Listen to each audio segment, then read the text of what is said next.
আজকে আমাদের টপিক হচ্ছে ওয়ার্কিং ক্যাপিটাল। এই ভিডিওতে আমি ওয়ার্কিং ক্যাপিটাল সম্বন্ধে কনসেপ্ট দেবো এবং ওয়ার্কিং ক্যাপিটালের প্রবলেম আমি নেক্সট ভিডিওতে দেখাবো। তো কিভাবে প্রবলেম সলভ করবো তার জন্য পরের ভিডিওটা দেখতে হবে। আজকে এই ভিডিওতে আমরা আলোচনা করছি what is the concept of working capital. We know that working capital is the part of the total capital which requires to maintain the flow of production. যে কোনো বিজনেসেরই একটা মূলধনের প্রয়োজন হয়। সেই মূলধনটা দুটো কারণে লাগে। একটা স্থায়ী সম্পত্তি ক্রয় করার জন্য, অর্থাৎ building, machinery, furniture, equipments, etcetera, এগুলো আমাদের লাগবে for the purpose of production. তো আমরা একটা ফ্যাক্টরি করলাম, তাদের ইনফ্রাস্ট্রাকচার তৈরি করে ফেললাম, কিন্তু ফ্যাক্টরি হলো ইনফ্রাস্ট্রাকচার আছে, প্রোডাকশন করতে হবে। So for the production, we have to purchase material, we have to appoint workers who will produce the product. আমাদের শ্রমিক নিয়োগ করতে হবে, কাঁচামাল কিনতে হবে। There are so many associated expenses which are known as overhead, and we know there are different types of overhead: factory overhead, administrative overhead, selling and distribution overhead. Mainly in the factory, we have to incur some overheads for the purpose of the production. Now, to meet those expenses, we require some additional amount of cash. The amount of additional capital to be invested to maintain the flow of production is called working capital. So, working capital is a part of the total capital which is required to maintain the flow of production, which is required to purchase material and to pay day-to-day expenses. তাহলে এই হচ্ছে working capital. Working capital generally আমরা একটা ফর্মুলার সাহায্যে বার করে আমরা শিখেছি আগে, বা আমাদের এই নর্মাল কনসেপ্ট আছে যে current assets minus current liability is equal to working capital. তো এই কারেন্ট অ্যাসেটস কে কেন ওয়ার্কিং ক্যাপিটাল বলা হয়? বিকজ কারেন্ট অ্যাসেটস এর মধ্যে কি কি থাকে? Material, stock of material, stock of WIP, stock of finished goods, which are required for the production purpose, যেটা প্রোডাকশনের সঙ্গে রিলেটেড। আর কি থাকে? ডেটার্স, আমরা যে মালটা বিক্রি করে দিচ্ছি কিন্তু টাকাটা কালেকশন করতে পারছি না, ডিলারের কাছে টাকা আটকে থাকছে, সেই টাকাটা আমাকে রেডি রাখতে হবে, কারণ আমাকে উৎপাদনের ধারাবাহিকতা কিন্তু চালিয়ে যেতে হবে। সেই জন্য যতদিন না পর্যন্ত আমরা যে টাকাটা ইনভেস্ট করছি সেটা বিক্রির মাধ্যমে আমার হাতে টাকাটা ফিরে আসছে, সেই পর্যন্ত আমাকে উৎপাদন চালানোর জন্য একটা টাকা আমার হাতে রাখতে হবে, রেডি রাখতে হবে, সেটাই হচ্ছে ওয়ার্কিং ক্যাপিটাল, কার্যকরী মূলধন। যে মূলধনটা আমাদের উৎপাদনের কার্যকরী, যেটা আমাদের উৎপাদনকে চালিয়ে যেতে সাহায্য করবে, কার্যকর করতে সাহায্য করবে, তাই এটা বলা হয় কার্যকরী মূলধন বা working capital, which will work to maintain the flow of production. সেই জন্যই আমাদের এই ওয়ার্কিং ক্যাপিটাল ডিফারেন্ট কনসেপ্ট আছে। একটাকে বলে গ্রস ওয়ার্কিং ক্যাপিটাল, একটাকে বলে net working capital.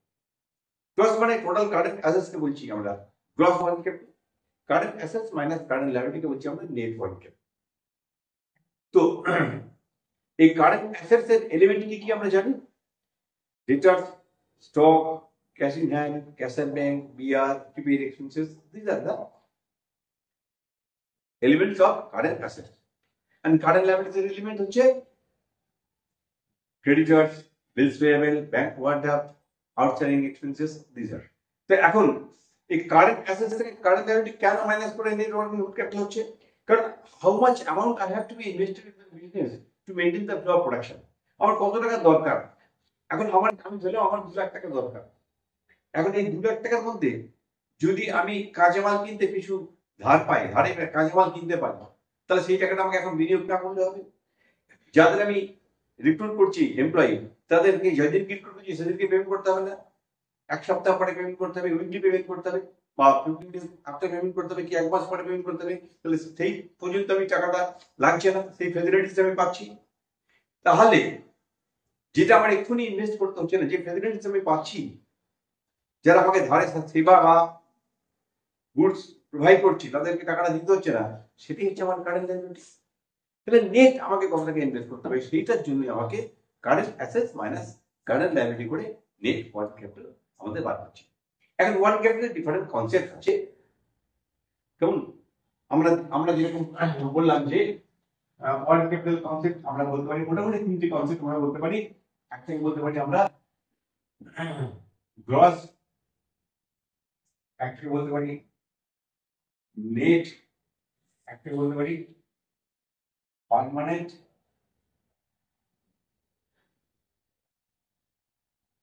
and temporary। এই নেট ওয়ার্কিং ক্যাপিটাল আমরা আবার 3টে কনসেপ্ট আছে। একটা হচ্ছে তোমার পজিটিভ, একটা হচ্ছে নেগেটিভ,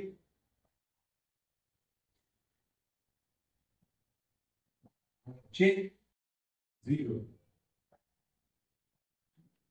কেমন? এগুলো আমি বিস্তারিত করে আমি আলোচনা করছি আবার। তাহলে এই হচ্ছে ওয়ার্কিং ক্যাপিটাল স্ট্রাকচার।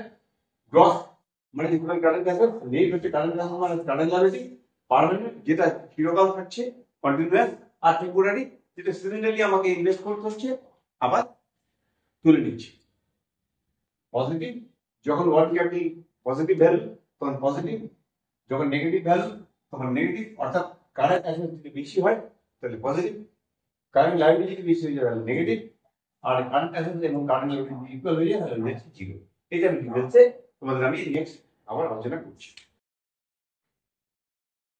তাহলে এখন আমরা ক্লাসিফিকেশন অফ ওয়ার্কিং ক্যাপিটাল দেখাচ্ছি। Number 1, gross working capital. Total current assets is equal to gross working capital. We know the elements of the current assets, that is closing stock, debtors, bill receivable, prepaid expenses, cash in hand, cash at bank, etc. These are the elements of current assets. Total of the current assets is called gross working capital. Next concept হচ্ছে net working capital. তো net working capital কি করে বার করব? মানে current assets থেকে current লায়াবিলিটিসটা minus করব। আমরা আগেই বললাম এলিমেন্টস অফ কারেন্ট অ্যাসেটস। তো এলিমেন্টস অফ কারেন্ট লায়াবিলিটি কি কি? ক্রেডিটার্স, ব্যাংক ওভারড্রাফট, বিলস পেয়েবল, আউটস্ট্যান্ডিং এক্সপেন্সেস, এগুলো হচ্ছে provision for taxation. This are the current liabilities, elements of current liabilities. তাহলে এই current assets current liability minus করে দিতে হবে, that is the net working capital. এবারে CA minus CL is equal to net working capital. তাই net working capital positive হতে পারে, negative হতে পারে, আবার জিরো হতে পারে। তাহলে নেট ওয়ার্কিং ক্যাপিটাল হতে পারে পজিটিভ। কখন পজিটিভ হবে? যখন সিএ গ্রেটার দ্যান সিএল, তখন হবে পজিটিভ ওয়ার্কিং ক্যাপিটাল। নেগেটিভ কখন হবে? যদি সিএল বেশি হয়ে যায়, মাইনাসটা যদি বেশি হয়ে যায়, তাহলে সিএ লেস দ্যান সিএল, এটা যদি হয় তখন হয়ে যাবে নেগেটিভ ওয়ার্কিং ক্যাপিটাল। আর জিরো ওয়ার্কিং ক্যাপিটাল কখন হবে? when CL is equal to CL. Fixed working capital. Fixed working capital কোনটা? যেটা which continue for the throughout the year, which continue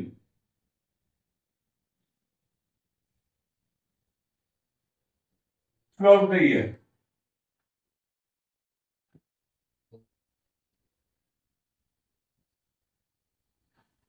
যেটা সারা বছর ধরে থাকে সেটা হচ্ছে ফিক্সড ওয়ার্কিং ক্যাপিটাল। আর যেটা টেম্পোরারি কোনটা? না যেটা অকেশনাল, সিজনাল, যেটা কখনো কখনো থাকে আবার কখনো কখনো কমে যায়। যখন হিউজ প্রোডাকশনের দরকার হয় তখন আমরা একটা ওয়ার্কিং ক্যাপিটাল ইনভেস্ট করে দিই ফার্দার, আবার যখন সেটা প্রয়োজন মিটে যায় আবার সেই টাকাটা তুলে নিই, আবার একটা নর্মাল ওয়ার্কিং ক্যাপিটাল আমরা মেনটেন করি। এই হচ্ছে ফিক্সড এবং টেম্পোরারি। এখন তোমাদের এই ফিক্সড এবং টেম্পোরারি ওয়ার্কিং ক্যাপিটাল আমি গ্রাফিক্যালি তোমাদের দেখাতে পারি, তাহলে তোমাদের কাছে আরো জিনিসটা ক্লিয়ার হয়ে যাবে। It is called fixed working capital. Fixed working capital. A amount of this amount of working capital will remain constant throughout the year. এখন টেম্পোরারি ওয়ার্কিং ক্যাপিটাল কি সিজনালি বাড়বে আবার কমে যাবে, আবার বাড়বে আবার কমে যাবে, এইভাবে যে ওয়ার্কিং ক্যাপিটাল এর সঙ্গে অ্যাডিশনালি বাড়বে কমবে তাকে বলছি আমরা টেম্পোরারি ওয়ার্কিং ক্যাপিটাল। এই ফিক্সড এবং টেম্পোরারি ওয়ার্কিং ক্যাপিটাল। এখন এই যে ফিক্সড ওয়ার্কিং ক্যাপিটাল, এই ফিক্সড ওয়ার্কিং ক্যাপিটাল আবার ডিফারেন্ট কার্ভ হতে পারে। কিরকম হতে পারে না, গ্রোয়িং বিজনেস, যে বিজনেসটা ক্রমশ ভালো হচ্ছে, বাড়ছে, উপরের দিকে যাচ্ছে, তখন তার কি হয়, প্রোডাকশন বাড়াতে থাকে। এবছরে যা প্রোডাকশন, কামিং ইয়ারে আরো প্রোডাকশন বাড়াবে, নেক্সট ইয়ারে আরো প্রোডাকশন বাড়াবে, তাহলে প্রোডাকশন যত বাড়াতে থাকবে তাহলে amount of the fixed working capital also will increase gradually on the basis of the increase of the output. তখন এই ফিক্সড ওয়ার্কিং ক্যাপিটালের ব্যাপারটা স্ট্রেট লাইন হরাইজন্টাল না হবে, তখন এটা এখান থেকে শুরু হবে, এরকম হতে পারে ফিক্সড ওয়ার্কিং ক্যাপিটাল। এটা হচ্ছে increasing trend of the fixed working capital যখন কোম্পানি গ্রো করছে। এখন আমি আলোচনা করবো ওয়ার্কিং ক্যাপিটাল সাইকেলটা কি। আমরা জানি যে কোনো কারবার করতে গেলে প্রথমে নগদ টাকা আমাকে ক্যাশ টাকা ইনভেস্ট করতে হবে for the continuation of the business. তো যে আমরা ক্যাশ ইনিশিয়ালি এই ক্যাশ টাকা দিয়ে আমরা কি কোনো প্রোডাকশন শুরু করার জন্য ফ্যাক্টরি দিয়ে কাঁচা মাল কিনবো, মেটেরিয়াল, লেবার এবং ফ্যাক্টরি ওভারহেড, আদার ফ্যাক্টরি ওভারহেড, আদার এক্সপেন্সেস আমরা এখানে আমাদের প্রসেসিংটা হচ্ছে। তাই এখানে যেটা হয় সেটা বলে ফ্যাক্টরিতে প্রোডাকশন চলছে, তাহলে ক্যাশ থেকে আমরা ক্যাশ টাকা দিয়ে মেটেরিয়াল পারচেজ করলাম, লেবার পেমেন্ট করলাম, ওভারহেড পেমেন্ট করলাম, করে আমাদের প্রসেসিং হচ্ছে। প্রসেসিং এর কিছুটা মাল আমাদের থেকে যায় ফ্যাক্টরিতে, সবটা কমপ্লিট হয় না, কিছু ক্লোজিং স্টক থেকে যায়, আর কিছুটা মাল আমাদের কমপ্লিট হয়ে চলে যায় গোডাউনে। এটা গোডাউনে চলে যায়, গোডাউনে জিনিস গুড চলে গেল, এবং গোডাউন থেকে আমরা মালটা বিক্রি করছি, সেলস করছি। এই সেলস কিছুটা হয় ক্যাশ সেলস হয়, আর কিছুটা হয় ক্রেডিট সেলস। এইটা হচ্ছে ক্রেডিট সেলস। কেমন? তো যেটা ক্রেডিট সেল সেটা তার থেকে যারা ক্রেডিট সেল করছে তাদের আমার ডিটেলস চেঞ্জ হচ্ছে, এবং এই ডিটেলসটা পরে আমার টাকা দেয়, এই টাকা থেকে আমাদের ক্যাশ চলে আসে, এবং এই ক্যাশ সেলটা থেকে আমাদের ক্যাশ আমার ক্যাশ আমাদের চলে আসে। সেই ক্যাশ টাকা দিয়ে আমরা আবার প্রোডাকশন করি, প্রোডাকশন শুরু করি, তার থেকে আমাদের ফিনিশ গুড তৈরি হচ্ছে, আবার সেল করছি, আবার রিটার্ন এবং ক্যাশ সেলের মাধ্যমে ক্যাশ আসছে। And in this way, one can separating throughout the year the different stages, and it is called working capital cycle. তাহলে এই ক্যাশ টাকা এইটা এখানে প্রসেসিং হতে একটু সময় লাগে, 15 days লাগতে পারে, 1 month লাগতে পারে। মালটা যখন ফিনিশ করে গেল সব হিসেবে বিক্রি হবে না, এই বিক্রি সময় লাগবে, will take some time. সেই আমরা এই মালটা যদি 1 মাস সময় লাগবে, তারপরে যে ক্যাশ সেল হয়ে সেটা হবে ক্যাশ সেল হলো। যখন আমি ক্রেডিট সেল করছি ট্রানজাকশন করতে সময় লাগবে। We can allow credit facilities to the debtors for 1 month or 2 months or 3 months according to our terms and condition with the customer. Customer থেকে আমাদের যে টার্মস এন্ড কন্ডিশন থাকে, যে আমরা মাইক্রোকে তোমাকে ধর দেবো, তোমাদের মধ্যে টাকা দিয়ে দিতে হবে কি একবারের মধ্যে টাকা দিতে হবে, তাহলে এখানেও আবার কিছু টাকা আসবে। যতক্ষণ না আমাদের এই ক্যাশটা রিলিজ হচ্ছে ততক্ষণ কিন্তু আমাকে প্রোডাকশন প্রসেস চালিয়ে যেতে হবে। সেই জন্যই আমাদের কিছু টাকা ক্লাস হাতে রাখতে হবে, ডব্লিউআইপিতে প্রসেসিং এর জন্য টাকা রাখতে হবে, কাঁচামাল এভাবে করার জন্য ইন্ডাস্ট্রিতে মালটা টাকাটা আসতে থাকবে, তখন তো, এবং বিভিন্ন টাকা হাতে থাকবে। এই টাকাটার জন্য আমাকে যে অ্যামাউন্টটা আমাকে সবচেয়ে ভালো লাগছে that is the working capital. সেই জন্য আমাদের ওয়ার্কিং ক্যাপিটাল এলিমেন্ট হচ্ছে কি না cash, stock of WIP, stock of WIP, stock of finished goods,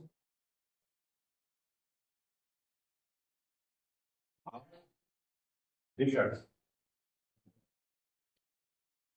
এইখানে যে ভ্যালু গুলো থাকছে এটা হচ্ছে আমার টোটাল কারেন্ট অ্যাসেটস, এটা যে গ্রস ওয়ার্কিং ক্যাপিটাল। কারণ কারণ আমাদের এই জায়গায় টাকাটা আটকে থাকছে, ব্লকেজ হয়ে থাকছে। In this way, we have to be assessing the amount of working capital and this is called working capital cycle. হ্যাঁ, এবং এই টোটাল ক্যাশটা এই কম্পিউটারে ক্যাশে এই সময়টা লাগে তাকে বলে ওয়ার্কিং ক্যাপিটাল সাইকেল পিরিয়ড। আমরা কত সময় লাগবে তাকে পিরিয়ডটা আমরা বার করি। ওই পরের ভিডিওতে আমি দেখাবো যে কিভাবে আমরা ওয়ার্কিং ক্যাপিটাল সাইকেল পিরিয়ড নির্ণয় করতে হয় বা